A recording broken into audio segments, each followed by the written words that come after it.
খেলা হ'ব লাগছিলে দেই হেন্দে লগত কোনোবা খেলা হাৰে নেকি ইমান অন্যায় কৰে হেন্দে নহয় ৰ বেটা সিহঁতৰ লগত খেলখন খেলবা লাগবো যাবৰ অন্যায় কৰি হাৰিছি সেই নেউলাক আজি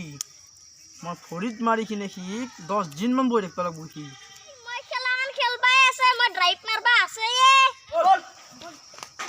তই তামা মাৰালো ন আমি মজা লাগছি দে ভাই খেলাখন খেলে হেন্দে হাৰি কিনে এতিয়া মজা লাগিলে ঐ খেতে আজিও খেলবা আছি বেটাতে সিদিনা হাৰা দি লাজি হোৱা নাই আজি আৰু একদম গৰু হাৰা দিম ৰ গম পাব ৰ এতিয়া